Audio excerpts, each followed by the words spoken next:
उत्तर प्रदेश के कैबिनेट मंत्री ओम प्रकाश राजभर हमारे साथ हैं। ओम प्रकाश राजभर बिहार क्यों आए हैं, हम उन्हीं से जानेंगे। ओम प्रकाश जी, यूपी में आप कैबिनेट मंत्री हैं, बिहार में इतनी बड़ी रैली आपने की है, उद्देश्य क्या है? देखिए, हमारे देश के प्रधानमंत्री जी लोकसभा और राज्यसभा से महिलाओं को 33% रिजर्वेशन पास करा दिया है। 2029 में ये कानून का रूप लेगा।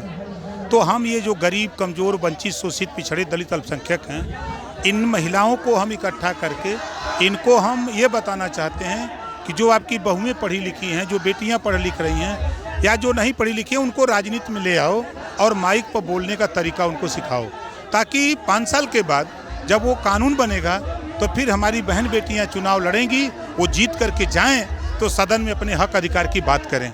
इस बात को लेकर के हम यहीं बिहार ही नहीं, पूरे यूपी, बिहार, बंगाल, महाराष्ट्र, गुजरात, सब जगह यही काम फाने हैं। जहाँ जाते हैं वहाँ बस महिला सम्मेलन, महिला जागरूकता सम्मेलन शुरू किए हुए हैं। तो उससे देखिए क्या है कि बिहार अशिक्षा की वजह से अपने अधिकार के प्रति जागरूक नहीं है, इनकी गिनती नहीं है।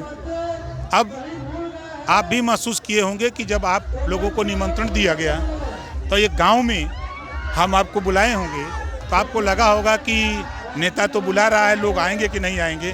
लेकिन मुझे अपने लोगों पर भरोसा है, अगर इनको कह दें कि पैदल चलना है पटना हमारे साथ, तो लाखों लोग पैदल निकल लेंगे, चलते रहेंगे, कारवां जुटता जाएगा, बढ़ते जाएंगे, पटना पहुंच जाएंगे। बिहार के जितने जिले हैं, तकरीबन 36 जिलों में आपका संगठन अभी सक्रिय है। आपने पिछले विधानसभा चुनाव में भी एक अलायंस का हिस्सा आप बने थे। अभी आने वाले विधानसभा चुनाव में आपकी तैयारी किस तरह की है? क्या आप अकेले लड़ेंगे या अलायंस के साथ रहेंगे? देखिए, हम अकेले अपनी तैयारी कर रहे हैं। हम एनडीए गठबंधन में हैं यूपी के लिए।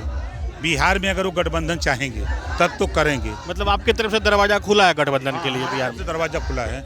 हम यूपी में गठबंधन किए, न कि पूरे देश में किए हैं। अगर देश में किए होती बिहार में हमको सीट क्यों नहीं दिए?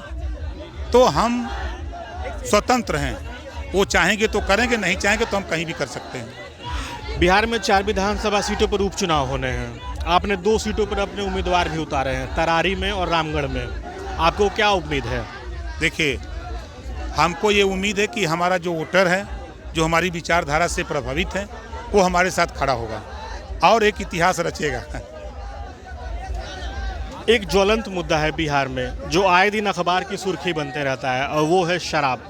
जहरीली शराब पीने से इतने लोग मर गए। आपकी पार्टी का इसमें क्या राय है? आप शराबबंदी के पक्ष में हैं या नहीं है? देखिए, हमारी पार्टी 22 साल से हम ये कहते हैं कि जिस दिन हमारी सरकार बनेगी हम यूपी में शराब बंद करेंगे। बिहार में नीतीश जी की मंशा साफ है। प्रशांत किशोर तो कहते हैं कि हम जिस दिन सरकार बनेगी 1 घंटे में शराबबंदी खत्म कर देंगे। अब प्रशांत जी का विषय अलग है, हमारा विषय अलग है। ये जो लोग आए हैं, बंद होना चाहिए शराब 100%। हमारी पार्टी का मानना है जिस दिन हमारी सरकार बनेगी, हमारे लोग होंगे सदन में, ईंटी चोटी लगा करके इसको बंद कराएंगे। हमारी सरकार होगी तो पहली दस्तखत लगेगी, हमारी कैबिनेट में मुहर तो शराबबंदी की लगेगी। अभी जिस तरीके से, हालांकि वक्त ज़्यादा नहीं बचा है बिहार विधानसभा चुनाव में, आपने कितने सीटों को चिन्हित किया है जहां अपने उम्मीदवार को उतारेंगे? 124 विधानसभा में हम तैयारी कर रहे हैं, जहां हमारा 30,000, 40,000, 50,000, 60,000 तक वोट है अकेले। हम वहां तैयारी कर रहे हैं और लोगों को जोड़ रहे हैं कि भाई देखो, ये ताकत हमारी है, हम सब लोग इकट्ठा होकर के, और देश और प्रदेश गठजोड़ में जूझ रहा है। आप देख रहे हैं, चाहे यूपी हो चाहे बिहार, कहीं भी आप जाएंगे, चाहे हिमाचल हो, चाहे बंगाल हो, चाहे आपका ये महाराष्ट्र हो, हर जगह गठजोड़ है। तो हम भी गठजोड़ के लिए दरवाज़ा खुले हैं, लेकिन 124 पर तैयारी कर रहे हैं। आगे आने वाले दिनों में बिहार में किस तरह की तैयारी कर रहे हैं? क्या कहीं और रैली करने की योजना है आपकी? हम 12 रैली करने का प्लान बना चुके हैं। हम 30 तारीख को अरवल करेंगे, इससे कम से कम 4 गुना बड़ी रैली करेंगे अरवल में। उसके बाद हमारा पूर्णिया, कटिहार और अररिया और मधेपुरा मिला करके हम एक कार्यक्रम वहाँ प्लेस मध्य तय करेंगे, एक वहाँ करेंगे, एक सीवान हम करेंगे, गोपालगंज करेंगे। इस तरह हमने 12 सेंटर हमने बनाया है। अब 12 जगह, इससे दिन प्रतिदिन, ये तो शुरुआत है ये शुरुआत है, वही कहावत है कि अभी तो ये झांकी है, अभी पूरा खेल बाकी है।